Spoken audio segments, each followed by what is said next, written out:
ഓം പ്രഹ്ലാദവരദായ നമ.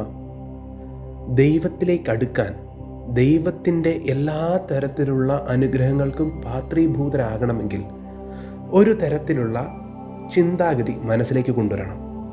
നമ്മൾ ഒരു തരത്തിലേക്ക് മാറണം. അതെങ്ങനെ മാറും? അതെന്താണ് ആ ഒരു തരം? നമ്മൾ ഭക്തിയോഗത്തിൽ 9 കാര്യങ്ങൾ പഠിക്കാറുണ്ട്. ശ്രവണം, കീർത്തനം, സ്മരണം, പാദസേവനം, അർച്ചനം, വന്ദനം, ദാസ്യം, സഖ്യം, ആത്മനിവേദനം. അപ്പോൾ അവസാനം പറഞ്ഞ ആ ആത്മനിവേദനം അത് പ്രത്യേകതരം ഒരു കാര്യമായി തന്നെ പരാമർശിക്കുന്നുണ്ട്. അതിന് നമ്മൾ ശരണാഗതി എന്ന് പറയും. ശരണാഗതി ഏറ്റവും ഉയർന്ന നിലയിൽ ദൈവത്തെ പ്രാപിക്കാൻ പറ്റുന്ന, അല്ലെങ്കിൽ ദൈവാനുഗ്രഹം വളരെ കുറച്ച് പരീക്ഷണങ്ങൾ കൊണ്ട് മാത്രം നേടിയെടുക്കാൻ സാധിക്കുന്ന ഒരു മഹാകാര്യമാണ്, അല്ലെങ്കിൽ ഒരു മഹാനിലയാണ്, അല്ലെങ്കിൽ ഒരു അനന്യഭക്തിയാണ്, പരാഭക്തിയാണ് ശരണാഗതി എന്ന് പറയുന്നത്. അപ്പോൾ ശരണാഗതി എങ്ങനെ പ്രാപ്തമാക്കാം? ശരണാഗതി എന്തിലൂടെ പ്രാപ്തമാക്കാം? ശരണാഗതിയിലേക്ക് വരുന്നതിന് മുൻപ് നമ്മൾ മനസ്സിലാക്കേണ്ട ഒരു കാര്യമുണ്ട്. നമ്മൾ സാധാരണ ഭക്തിയിൽ ഒരുപാട് കാര്യം പറഞ്ഞു, അതിൽ അവസാനം ആത്മനിവേദനം പറഞ്ഞു. പക്ഷേ അതിനു മുൻപ് നമ്മൾ കുറേ കാര്യം ചെയ്യാറുണ്ടല്ലോ. ശ്രവണം, കീർത്തനം, സ്മരണം, പല കാര്യങ്ങൾ ഭഗവാനെക്കുറിച്ച് സ്മരിക്കാറുണ്ട്, ഭഗവാന്റെ കാര്യങ്ങൾ അല്ലെങ്കിൽ കഥകൾ കേൾക്കാറുണ്ട്, അല്ലെങ്കിൽ ഭഗവാനെക്കുറിച്ച് നമ്മൾ ഭക്തി ആദരവോടെ നാമം ജപിക്കാറുണ്ട്. എല്ലാം ശരി തന്നെയാണ്. ഇതൊക്കെ നമ്മൾ ദൈവത്തിലേക്ക് എത്താൻ വേണ്ടി നമ്മൾ പ്രയത്നിക്കുന്ന കാര്യങ്ങളാണ്, മേൽ പറഞ്ഞവയെല്ലാം തന്നെ. പക്ഷെ ശരണാഗതിയുടെ വ്യത്യാസം എന്താണ്? ശരണാഗതിയിൽ ഒരു ആത്മാവ് അല്ലെങ്കിൽ ഒരു വ്യക്തി നിർണയിക്കുകയാണ്, സമ്മതിക്കുകയാണ്, അക്സെപ്റ്റ് ചെയ്യുന്നു എന്ന് പറയും. നമ്മൾ സമ്മതിക്കുന്നു, ദൈവമേ എനിക്കൊന്നും ചെയ്യാൻ സാധിക്കില്ല, എനിക്ക് ഒരു തരത്തിലുള്ള കഴിവുമില്ല, ഞാൻ അങ്ങയുടെ ഒരു മകനാണ്, ഒന്നും അറിയാത്ത ഒരു കുഞ്ഞാണ്, ഞാൻ ഒന്നും അറിയാതെ ഈ ലോകത്ത് ഉഴണ്ടുകൊണ്ടിരിക്കുന്ന അങ്ങയുടെ വെറും കളിപ്പാവയാണ് ഭഗവാനെ, എനിക്കൊന്നും ചെയ്യാൻ അറിയില്ല, എല്ലാം അങ്ങ് എനിക്ക് ചെയ്തു തരണം. സാധാരണ നമ്മളുടെ മനസ്സെങ്ങനെയാണ്? ഞാനൊരു ജപം ചെയ്താൽ ഇന്ന കാര്യം, അല്ലെങ്കിൽ ഞാൻ ഇന്ന മന്ത്രം ചെയ്യും, ഇന്ന സാധന ചെയ്യും, ഇന്ന കാര്യം നേടിയെടുക്കും. ആ ദൈവത്തെ ഞാൻ ഇങ്ങോട്ട് എൻ്റെ അടുത്തേക്ക്, ഞാൻ സാധന ചെയ്ത് എൻ്റെ അടുത്തേക്ക് കൊണ്ടുവരും. ഇതാണ് സാധന എന്നൊക്കെ പറയുന്നത്. നമ്മൾ ആദ്യം എന്ത് ചെയ്യും? സങ്കല്പം ഏറ്റെടുക്കും. സങ്കല്പം ഏറ്റെടുക്കുന്ന ആ കൃത്യസമയത്ത്, പ്രത്യേകിച്ച് പലരും ഉഗ്രമൂർത്തികളെയൊക്കെ ആരാധിക്കുമ്പോഴുള്ള ഒരു പ്രശ്നം എന്ന് പറയുന്നത്, സങ്കല്പം കൊടുത്തു കഴിഞ്ഞാൽ, അതായത് സാധനയിലെ അല്ലെങ്കിൽ ഉപാസനയിലെ ഏറ്റവും വലിയ ഘട്ടമാണ് സങ്കല്പം. ആ സങ്കല്പം കൊടുത്തു കഴിഞ്ഞാൽ ആ സങ്കല്പത്തിനനുസരിച്ച് കൃത്യസമയം, കൃത്യനേരം, കൃത്യരീതിയിൽ, തരത്തിലുള്ള, അല്ലെങ്കിൽ എത്രയാണോ ഒരു ദിവസം നമ്മൾ ജപിക്കാൻ ആഗ്രഹിക്കുന്ന സംഖ്യ അത്രയും ജപിച്ചിരിക്കണം. അതുപോലെ തന്നെ നമ്മൾ ധൂപം, ദീപം, അല്ലെങ്കിൽ പലതരത്തിലുള്ള ഇങ്ങനെയുള്ള കാര്യങ്ങളെല്ലാം ചെയ്തുകൊണ്ട് ആ ദേവനെ പ്രീതിപ്പെടുത്തിക്കൊണ്ട് പലതരത്തിലുള്ള കാര്യങ്ങൾ ദേവന് ഓരോ ദേവനും ഓരോ കാര്യങ്ങൾ നിവേദിക്കാനുണ്ട്.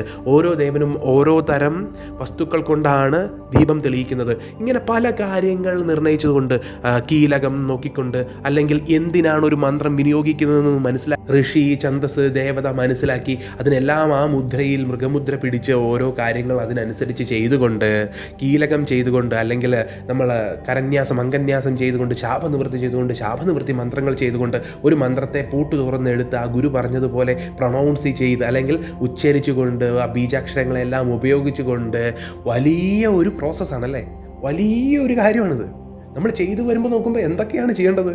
ഭക്തി എന്ന കാര്യത്തിൽ ഇതൊന്നുമില്ല. നമുക്ക് നാമം ജപിക്കാം, പക്ഷെ ഭക്തിയേക്കാൾ വലിയൊരു നിലയാണ് ശരണാഗതി. നമ്മൾ പറയും ഉപാസന കഠിനം, ഭക്തി കുറേയും കൂടെ എളുപ്പമാണ്. പക്ഷെ ഭക്തി നമ്മൾ ഉദ്ദേശിക്കുന്ന കാര്യമല്ല. പരാഭക്തി എന്ന് പറയുന്നൊരു തലമുണ്ട്, പരാഭക്ത നില. ഭക്തിയിൽ തന്നെ എത്ര നിലയുണ്ട്? നമ്മൾ പറയും അപരഭക്തി, പരാഭക്തി. അപരഭക്തി എന്ന് പറഞ്ഞാൽ എന്താണ്? ഭഗവാനെ ഒരു വ്യക്തിയിൽ അല്ലെങ്കിൽ ഒരു രൂപത്തിൽ കാണുന്നത്. ഭഗവാൻ ഇത്ര കൈകളുണ്ട്, ഭഗവാൻ ഇങ്ങനെയാണ്. പക്ഷെ പരാഭക്തി എന്താണ്? എല്ലായിടത്തും ദൈവത്തെ കാണുന്നത്, എല്ലാവരിലും ദൈവത്തെ കാണുന്നത്. ആ ഒരു നിലയിലേക്ക് എത്തണമെങ്കിൽ തീർച്ചയായും അവിടെ ശരണാഗതി വേണം. അപ്പം ശരണാഗതി ഉണ്ടാകുമ്പോൾ നമ്മൾക്കുണ്ടാകുന്ന ചില പ്രയോജനങ്ങളുണ്ട്. എന്താണെന്നറിയാമോ? നമ്മൾ ഒന്നും അറിയണ്ട. ഇപ്പോൾ നമ്മൾ ദൈവത്തെ പ്രാപിക്കാനായിട്ട് ജപങ്ങൾ ചെയ്യുന്നു. അത് നാമജപമായിരിക്കാം, മന്ത്രജപമായിരിക്കാം, പലതരത്തിലുള്ള ജപം, ഞാൻ മുൻപ് പറഞ്ഞ ഒരു സാധന ഒക്കെ ചെയ്യുന്നു.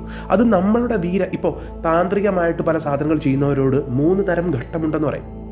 അയാളുടെ ആത്മാവ്, അല്ലെങ്കിൽ അയാൾ ആത്മീയമായി ഉണരുന്നതിൻ്റെ 3 ഘട്ടം നമ്മൾ പല വീഡിയോകളിൽ ചർച്ച ചെയ്തിട്ടുള്ള കാര്യമാണ്. 3 തരം താന്ത്രികമായ നില. ഒന്ന് പശു, ഒന്ന് വീര, ഒന്ന് ദിവ്യ എന്നുള്ളത്. ഈ പശുഭാവത്തിൽ നമ്മൾ ഒന്നും അറിയാതെ കിടക്കുകയും വീരഭാവത്തിൽ ദൈവത്തിലേക്ക് എത്താൻ നമ്മൾ തന്നെ പല ക്രിയകൾ ചെയ്യുകയും പലതരത്തിലുള്ള, ഞാൻ മുൻപ് പറഞ്ഞ പോലുള്ള പലതരത്തിലുള്ള ആചരണങ്ങളും മന്ത്രസാധനങ്ങളും ഒക്കെ ഗുരുദീക്ഷ സ്വീകരിച്ച് കൃത്യസമയത്ത് കൃത്യരീതിയിൽ ചെയ്തുകൊണ്ട് അതൊരു മാർഗമാണ്. ഭക്തിയോഗവും മാർഗം തന്നെ. ഭക്തിയോഗത്തിൽ തന്നെ ഏറ്റവും അവസാനമായി നമ്മൾ പറയുന്നതാണ് ആത്മസമർപ്പണം, അല്ലെങ്കിൽ ശരണാഗതി എന്ന് പിന്നീടും പറയും, അല്ലെങ്കിൽ വേറൊരു രീതിയിൽ ശരണാഗതി എന്ന് പറയും. എന്തൊക്കെയാണെങ്കിലും ഈ ശരണാഗതിക്ക് ഈ മേൽ പറഞ്ഞ എല്ലാത്തിനേക്കാളും, എല്ലാ രീതികളെക്കാളും ഒരു മേൽക്കൈ ഉണ്ടെന്ന് ഞാൻ വിശ്വസിക്കുന്നു. അതിന് കാരണമെന്ന് പറയുന്നത്, എങ്ങനെയാണോ നിസ്സഹായനായ ഒരു കുഞ്ഞ് അമ്മയോട് പറയുന്നത്, അമ്മ എനിക്കൊന്നും അറിയില്ല, എല്ലാം അമ്മ തന്നെ ചെയ്ത് തരണം. നമ്മൾ മന്ത്രം ജപിക്കുന്നത് എന്തുകൊണ്ടാണ്? അല്ലെങ്കിൽ നാമങ്ങൾ ജപിക്കുന്നത് എന്തുകൊണ്ടാണ്? ഈ ഞാൻ പറഞ്ഞ പോലെ ശരണാഗതി പ്രാപിച്ച ഒരാൾ നാമം ജപിക്കുന്നത് എന്തുകൊണ്ടാണ്? ആ കുഞ്ഞിന് അമ്മയെ ഓർക്കാൻ വേണ്ടിയാണ്. കാരണം ആ അമ്മയെ ചുറ്റിപ്പറ്റി, അല്ലെങ്കിൽ ആ അമ്മയെ ഡിപ്പെൻഡ് ചെയ്തുകൊണ്ട്, അല്ലെങ്കിൽ ആ അമ്മയെ കേന്ദ്രീകരിച്ചുകൊണ്ടാണ് ആ കുഞ്ഞ് നിലനിൽക്കുന്നത്. അതുകൊണ്ട് സദാസമയവും അമ്മയെ ഓർക്കുകയാണ്. എന്തെങ്കിലും കിട്ടാൻ വേണ്ടിയല്ല. അമ്മയല്ലാതെ ആർക്കും എന്നെ രക്ഷിക്കാൻ സാധിക്കില്ല, എല്ലാം അമ്മ ചെയ്തു തന്നുകൊള്ളും, ഞാനൊന്നും ചെയ്യണ്ട. ആ ഒരു നില, അതാണ് ശരണാഗതി. ദൈവം എൻ്റെ അച്ഛനായിരിക്കാം, അമ്മയായിട്ടായിരിക്കാം ഞാൻ കരുതുന്നത്, കൂട്ടുകാരനായിട്ടായിരിക്കാം ഞാൻ കരുതുന്നത്, അല്ലെങ്കിൽ എൻ്റെ ഗുരുവായിട്ടായിരിക്കാം ഞാൻ കരുതുന്നത്. ഏത് നിലയിൽ ഭക്തിയാണെങ്കിലും ശരണാഗതിയിൽ വരുമ്പോൾ എനിക്കൊന്നും അറിയില്ല, ദൈവത്തെ പ്രാപിക്കാനായി ഞാൻ ഒന്നും ചെയ്യാൻ എനിക്ക് അറിയില്ല, എനിക്ക് ചെയ്താൽ എത്തുമോ എന്നറിയില്ല, ഞാനൊരു വീരനല്ല, എനിക്ക് പലതരത്തിലുള്ള സാധനകൾ ചെയ്യാനുള്ള കരുത്തില്ല, ദൈവമേ നീ തന്നെ എല്ലാം ചെയ്തു തരണം. അപ്പോൾ നമ്മൾ പലപ്പോഴും മന്ത്രങ്ങളും നാമങ്ങളും ജപങ്ങളും ഒക്കെ ചെയ്യുന്നത് നമ്മൾ ദൈവത്തിലേക്ക് എത്താൻ വേണ്ടിയല്ല, ദൈവത്തെ സ്മരിക്കുമ്പോൾ ആ ഒരു ആത്മനിർവൃതി കിട്ടുന്നുണ്ട്. സദാസമയം ദൈവത്തെ നമ്മൾ സ്മരിച്ചുകൊണ്ടിരിക്കുന്നു. മുൻപ് പറഞ്ഞതുപോലെ, എങ്ങനെയാണോ ഒരു അമ്മയായ പൂച്ച ഒരു കുഞ്ഞു പൂച്ചയെ എടുത്തുകൊണ്ട് എല്ലായിടത്തും ചെല്ലുന്നത്, അവന് വേണ്ട കാര്യങ്ങൾ ചെയ്തു കൊടുക്കുന്നത്, നമ്മൾ അങ്ങനെ നിന്നു കൊടുക്കുക. അല്ലാതെ നമ്മൾ ഭക്തിയിൽ വരുമ്പോൾ ഒരു കുരങ്ങ് എങ്ങനെയാണോ കുരങ്ങിൻ്റെ അമ്മയുടെ അടുത്തേക്ക് ചെന്ന് കെട്ടിപ്പിടിച്ച അമ്മയെ ഇരിക്കുന്നത്, കുരങ്ങ് എടുക്കുന്ന കണ്ടിട്ടില്ലേ മക്കളെ? ആദ്യം ആ മക്കളാണ് കെട്ടിപ്പിടിക്കുന്നത്, അതിനുശേഷമാണ് അമ്മ കെട്ടിപ്പിടിക്കുന്നത്. പക്ഷേ ശരണാഗതിയിൽ അങ്ങനെയല്ല, ആദ്യം അമ്മ എടുക്കും. അമ്മ എല്ലാ കാര്യവും നോക്കിക്കൊള്ളും. നാളെ എന്ത് സംഭവിക്കും, പിറ്റേ ദിവസം എന്ത് സംഭവിക്കും, ഇനി ജീവിതത്തിൽ എന്ത് സംഭവിക്കും എന്നുള്ള ഒരു തരത്തിലുള്ള ടെൻഷനും കൂടിയില്ല. എല്ലാം ദൈവം നോക്കിക്കൊള്ളും. എല്ലാം എൻ്റെ മാതാവായി പിതാവായി നിലകൊള്ളുന്ന ആ ദൈവം നോക്കിക്കൊള്ളും. ഞാൻ ശരണാഗതി പ്രാപിച്ചു, പൂർണ്ണ ശരണാഗതി. നമ്മൾ നിവേദിച്ചിരിക്കുകയാണ് നമ്മളെ. ഇനി നമ്മളില്ല ഇവിടെ, നമ്മളെന്ന് പറയുന്ന ആളിവിടെ ഇല്ല. പൂർണ്ണമായും ഇനി ദൈവം നമ്മളെ സംരക്ഷിച്ചുകൊള്ളും. ഞാനൊരു കാര്യം പറയട്ടെ, നമ്മൾ ദൈവത്തെ സ്വീകരിക്കാൻ നോക്കുമ്പോൾ, നമ്മൾ ദൈവത്തിലേക്ക് അടുക്കാൻ നോക്കുമ്പോൾ, നമ്മൾ പ്രയത്നം ചെയ്യുമ്പോൾ എന്താണ് സംഭവിക്കുന്നത്? പലതരത്തിലുള്ള പരീക്ഷണങ്ങൾ വരും, പലതരത്തിലുള്ള വെല്ലുവിളികൾ വരും. കാര്യം എന്താ? നമ്മളാരും പൂർണ്ണനല്ല. അപ്പോൾ അതാണ് പറയുന്നത്, ആ വീരഭാവം. നമ്മൾ തന്ത്രത്തിൽ പറയും വീരഭാവം വേണം. അല്ലെങ്കിൽ ഭക്തി നിലയിലാണെങ്കിലും ജപത്തിലൊക്കെ കൂടെ മുന്നേറുന്ന പല ഭക്തന്മാരും എന്താണ്, ആ ഒരു ധൈര്യത്തോടു കൂടിയാണ്, പല വെല്ലുവിളികളെയും അതിജീവിച്ചുകൊണ്ടാണ്. പക്ഷേ നിസ്സഹായനായി നിൽക്കുന്ന ഒരാളോ, ആ അവസ്ഥയാണ് ശരണാഗതി, പൂർണ്ണമായ ശരണാഗതി. അതിലൊരു തരത്തിലുള്ള ആഗ്രഹങ്ങളില്ല, ഒരു തരത്തിലുള്ള ചിന്തകളില്ല. നാളെ എന്തു സംഭവിക്കും, അല്ലെങ്കിൽ എനിക്കിത് കിട്ടുമോ കിട്ടില്ല, ഒന്നുമില്ല. എല്ലാം ദൈവത്തിലേക്ക്, എല്ലാം അമ്മയിൽ എങ്ങനെയാണോ ഒരു കുഞ്ഞ് വിശ്വസിക്കുന്നത്, സമർപ്പിക്കുന്നത്. ആ കുഞ്ഞിനറിയാം, ആ കുഞ്ഞിന് വേണ്ട സമയത്ത് അമ്മ പാല് കൊടുക്കും, വേണ്ട സമയത്ത് ആ അമ്മ സംരക്ഷിക്കും, വേണ്ട സമയത്ത് ആ അമ്മ ആ കുഞ്ഞിന് വേണ്ട എല്ലാ കാര്യങ്ങളും ചെയ്തു കൊടുക്കും. ആ കുഞ്ഞിന് ഒരു ടെൻഷനുമില്ല. പക്ഷെ നമ്മൾ വളർന്നു വലുതാകുമ്പോഴാണ് നമ്മൾ തന്നെ പല കാര്യങ്ങളും നേരിടാൻ നോക്കുന്നത്. ഞാനൊരു കാര്യം പറയട്ടെ, നമ്മൾ ഇന്ന് ലോകത്ത് ആദരിക്കുന്ന പല യോഗിവര്യന്മാരും, നിങ്ങൾക്ക് മനസ്സിലാകുമെങ്കിൽ മനസ്സിലാവും, യോഗിവര്യന്മാരും ഈ ശരണാഗതിയുടെ ആളുകളായിരുന്നു. ഞാൻ മകനാണ്, അല്ലെങ്കിൽ ദൈവം അച്ഛനാണ്, എൻ്റെ അമ്മയാണ് എൻ്റെ എന്നുള്ള വിശ്വാസത്തോടു കൂടി എല്ലാം ദൈവത്തിൽ സമർപ്പിച്ച പല മഹാപുരുഷന്മാരും ഇന്ന് ഏത് നിലയിലാണ് അറിയപ്പെടുന്നത്? അതൊക്കെ ശരണാഗതിയാണ്. ഞാനൊന്നും ചെയ്യുന്നില്ലെന്നുള്ള അകർമ്മബോധമാണ്, അല്ലെങ്കിൽ നമ്മൾ പറയും നിഷ്കാമ കർമ്മമാണ്. അതൊക്കെ അവിടെ നിൽക്കട്ടെ. പക്ഷേ ഈ ശരണാഗതിക്ക് നിഷ്കാമ കർമ്മത്തേക്കാൾ ഒരു പ്രത്യേകതയുണ്ട്. കാരണം നമ്മളിവിടെ നിസ്സഹായനാണെന്ന് ദൈവത്തോട് സമ്മതിക്കുന്നു. അതിനുശേഷമാണ് അകർമ്മം സംഭവിക്കുന്നത്, അതിനുശേഷമാണ് നിഷ്കാമ കർമ്മം സംഭവിച്ച് പിന്നീട് അകർമ്മത്തിലേക്ക് ജീവിതം മാറുന്നത്. പക്ഷേ ആദ്യം എന്താണ് ചെയ്യേണ്ടത്? ആദ്യം പൂർണ്ണമായ ശരണാഗതി. എനിക്കൊന്നും സാധിക്കില്ല ദൈവമേ, നീ ഇല്ലാതെ ഈ പ്രപഞ്ചം പോലും ചലിക്കില്ല, ഞാനാരാണ് പിന്നെ? അതല്ലേ സത്യം. അങ്ങനെ നിസ്സഹായനായൊരു ആത്മാവിനെ, നിസ്സഹായനായൊരു ഭക്തനെ, നിസ്സഹായൻ എന്ന് പറഞ്ഞവൻ നിസ്സഹായനല്ല, അവനാണ് ലോകത്തെ ഏറ്റവും വലിയ പുണ്യം ചെയ്ത, അവനാണ് ലോകത്തെ ഏറ്റവും ആശ്രയമുള്ള ആൾ. കാരണം എന്താ?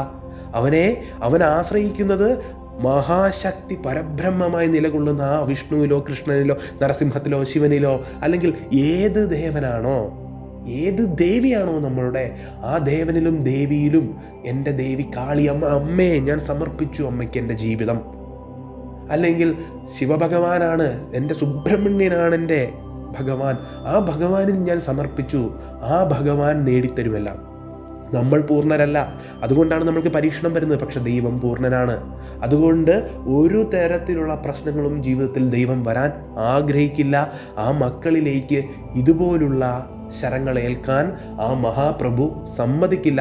ശരണാഗതിയിലേക്ക് വരൂ, എല്ലാം ദൈവത്തിൽ സമർപ്പിക്കുക, എല്ലാം ആത്മസമർപ്പണം. എൻ്റെ വണ്ടി സമർപ്പിക്കൂ, അല്ലെങ്കിൽ എൻ്റെ വാഹനങ്ങളോ അല്ലെങ്കിൽ എൻ്റെ പണം പോയി ഹുണ്ടികയിലിടൂ, അതൊന്നുമല്ല ഞാൻ പറയുന്നത്. അതൊക്കെ എന്ത് സമർപ്പണമാണ്? നമ്മളുടെ കർമ്മത്തിൻ്റെ ഒരു ഭാഗം നമ്മൾ സമർപ്പിക്കുന്നു, ഒരു ഹുണ്ടികയിലിടുന്നു, അതൊക്കെ വെറും താഴ്ന്ന നിലയിലുള്ള സമർപ്പണമാണ്. ഒരു ആൾക്ക് അന്നം മേടിച്ചു കൊടുക്കുന്നു, അത് വലിയ കാര്യമാണ്. അന്നദാനം മഹാദാനമാണ്. ഇതെല്ലാം ചെയ്താലും, ഇതെല്ലാത്തിനും ഉപരിയായി, ഇതെല്ലാത്തിൻ്റെയും കൂടെ ആത്മസമർപ്പണം, ദൈവത്തിൻ്റെ അടുത്തേക്ക് നമ്മുടെ ആത്മാവിനെ തന്നെ സമർപ്പിക്കുന്നു. പണമല്ല സമർപ്പിക്കുന്നത്, ആത്മാവിനെ സമർപ്പിക്കുന്നു. തന്നെ തന്നെ സമർപ്പിച്ച ഒരാൾ ആണോ ദൈവത്തിന് വലുത്? അതോ ദൈവത്തിന് വേണ്ടി ഒരു 10 കോടി രൂപ സമർപ്പിക്കുന്ന ആളാണോ വലുത്? ഒരിക്കലും രണ്ടും തമ്മിൽ ഒരു തരത്തിലുള്ള കമ്പാരിസനും ഇല്ല, ഒരു തരത്തിലുള്ള ചർച്ചയേ ഇല്ല ഇവിടെ. ആത്മസമർപ്പണം നടത്തുന്നവനാണ് ദൈവത്തിന് വലുത്. കാരണം ആത്മസമർപ്പണം പൂർണ്ണമാണെങ്കിൽ എല്ലാവർക്കും ഇത് ചെയ്യാൻ സാധിക്കില്ല. ആത്മസമർപ്പണത്തിലേക്ക് എത്താൻ വളരെ വളരെ വളരെ ചുരുക്കം ആളുകൾക്കേ സാധിക്കുകയുള്ളൂ. അങ്ങനെ എത്താൻ സാധിച്ചാൽ ജീവിതം പൂർണ്ണമായി മാറുമെന്നുള്ള കാര്യത്തിൽ ഒരു സംശയവും വേണ്ട. ദൈവത്തിൻ്റെ നാമങ്ങൾ നമ്മൾ സ്മരിക്കുന്നു, ദൈവത്തിൻ്റെ നാമങ്ങൾ നമ്മൾ ജപിക്കുന്നു. എന്തിനാണ് ഇതൊക്കെ ചെയ്യുന്നത്? എന്തെങ്കിലും കാര്യം നേടിയെടുക്കാനാണോ? അല്ല. എൻ്റെ അമ്മയുടെ പേര് പറയാതെ എനിക്കിരിക്കാൻ സാധിക്കില്ല. എൻ്റെ അച്ഛനായ ദൈവം, അല്ലെ എൻ്റെ അമ്മയായ ദൈവം, ആ ദൈവത്തിൻ്റെ പേര് പറയാതെ ഒരു നിമിഷം പോലും എനിക്കിരിക്കാൻ സാധിക്കില്ല. കാരണം എൻ്റെ ജീവിതം മൊത്തം നിറഞ്ഞു നിൽക്കുന്നത്, എൻ്റെ ജീവിതം മൊത്തം ഏറ്റെടുത്തിരിക്കുന്നത് എൻ്റെ ദൈവമാണ്. അതുകൊണ്ട് ദൈവത്തിൻ്റെ പേര് ഞാൻ സ്മരിക്കുന്നു. അല്ലാതെ എനിക്ക് ഇന്ന കാര്യം വേണം, ഇന്ന കാര്യം നടത്തി തരണം എന്നുള്ള ഒരു സങ്കല്പവും എനിക്കില്ല. എൻ്റെ ജീവിതത്തെ തന്നെ ഞാൻ ദൈവത്തിൽ സമർപ്പിച്ചിരിക്കുന്നു. ദൈവം എന്ത് നിശ്ചയിക്കുന്നു അത് വരട്ടെ എന്ന് പറയുന്ന ചിലർ കാണും. എല്ലാം ദൈവത്തിൻ്റെ കയ്യിലെന്ന് പറയുന്ന ചിലർ കാണും. മനസ്സുകൊണ്ട് പറയുന്നവർ കാണും. പ്രത്യേകിച്ച് ഇതൊക്കെ വയസ്സായവരാണ് കൂടുതൽ പറയുന്നത്.